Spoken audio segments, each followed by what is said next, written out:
Hello, everybody. This is the final module for AEP 858VA and the data analysis protocol. As I was developing this, I had my professional learning teams in mind.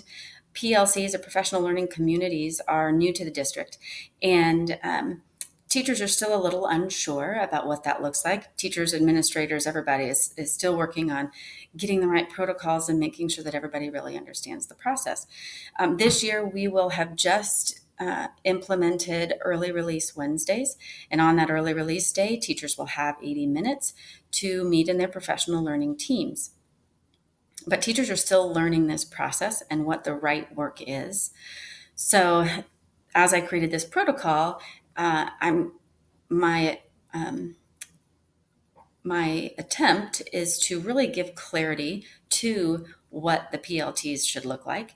And I think that having this, the teachers will really like, because it will give them clarity so that there's not any questions, so they kind of know the process and they can jump in at any step and at any given week through the cyclical process to make sure that their Wednesdays, they're doing the right work, as well as it is quality time and not a wasted time on those Wednesdays. So with that being said, I'll start with the graphic I created to show the cyclical path of the protocol. First, I start with determining the learning goals. Next, collect and organize data, examine and analyze results, develop strategies, and then implement changes.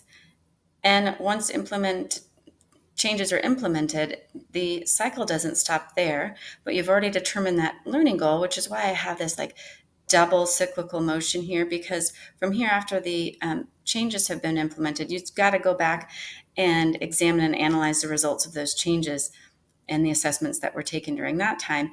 And are they working?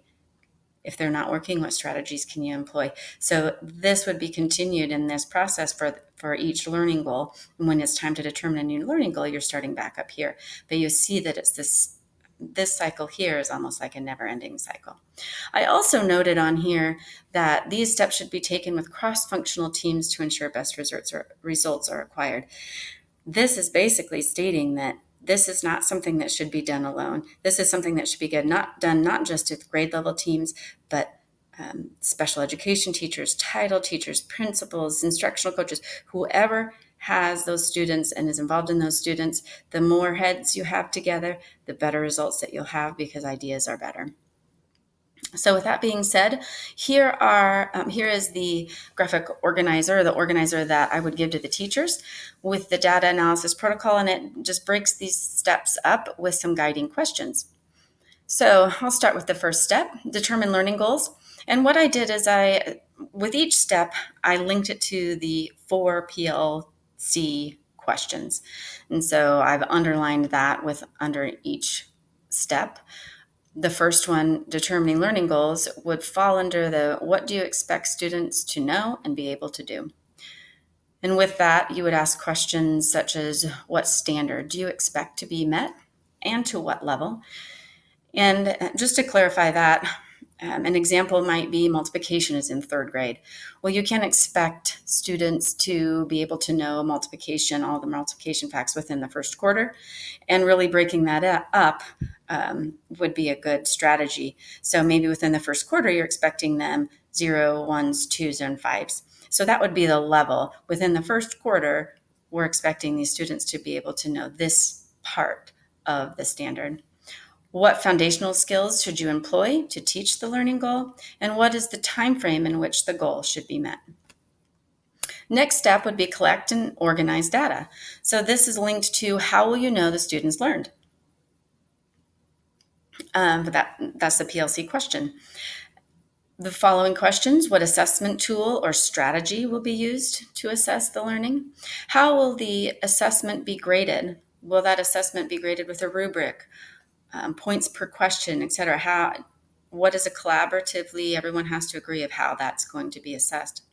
What is the best way to organize and record the data collected? Will you make a spreadsheet, a graph? Are you going to disaggregate it by question or groups of questions? Are you going to link it to another assessment? And then the last question, what other assessments will be cross-referenced?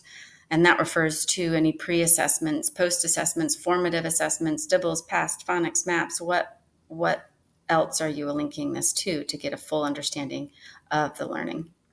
The next would be examine and analyze results. So this is pretty much the same question, just past tense. How do you know the students learned? And so with this, you're looking at the actual data. What do you see or catches your attention regarding the data? What is surprising, both positive and negative? What trends jump out to you? What does the data suggest or not suggest? In other words, what are the areas of strengths and areas in need of improvement? What does the data suggest about the effectiveness of strategies or practices employed in the classroom? What are some identified misconceptions students have? What skills may be lacking? How does the current data compare to previous data? Are there evident achievement gaps? And what and where are they? Is there an underlying root or cause for the lack of learning? Is there additional information that needs to be gathered? And this last bullet point I'm going to come back to after the first cycle. We're still in the first cycle of this protocol, data protocol. Then develop strategies. And this would fall under what will you do for those that already know and learned? And what will you do for those that did not know or did not learn the skill? What skills could be retaught or taught to ensure learning goal is met? What skills could be taught to extend the learning? What strategies could be employed to reteach the skill and or extend the learning? And I added a couple of things in parentheses to just clarify this question. What strategies, not resources? And then small groups is not a strategy. And this really stems to my previous experience where oftentimes teachers will look at, okay, what strategies for the skills that we've already identified, what strategies are we going to employ?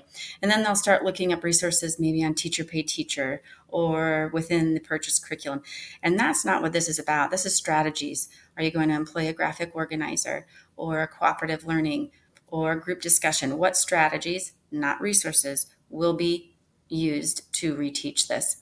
And oftentimes it just went straight to, well, I'll reteach it during small groups. Well, that's not really a strategy.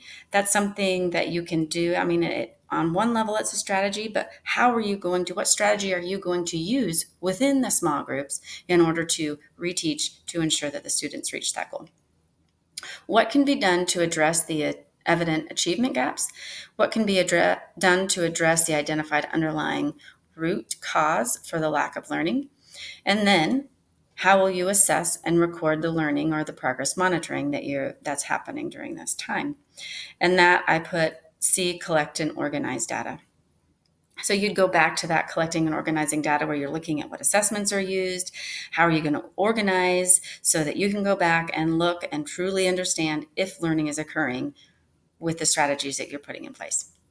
And the last one doesn't necessarily link to a PLC question, but it is a part of this cycle that I didn't want to ignore because it's very important. Is you have to implement the changes that you've discussed. So how will the changes look within your classroom? What is the time frame in which these changes will occur? And what is the time frame in which the goal should be met? And you're going to collaborate about the results. So you may feel like you've beaten a dead horse with this particular skill, and you got to give these kids a week to process that information and then 2 weeks to reteach it. So then you're putting the time frame as in 3 weeks, we're going to come back and revisit this goal. Are the kids learning it? And if they're not learning it, then how else are we going to change our instruction to make sure that learning is achieved?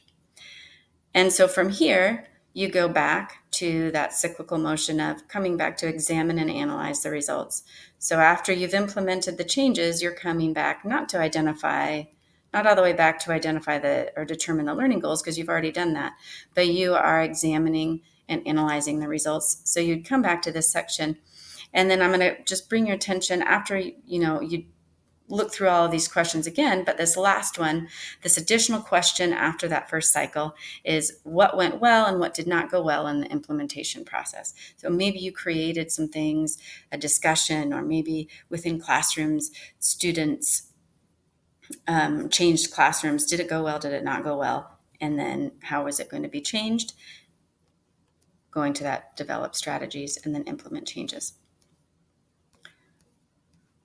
which would follow this cyclical motion here with the learning goal. So again, I do believe that having this will clarify the process for teachers within their professional learning teams. And I'm excited to show them this, show my principal this, and hope to be able to employ this coming year. Thanks for watching. And I learned so much within this class. I look forward to implementing it this coming year.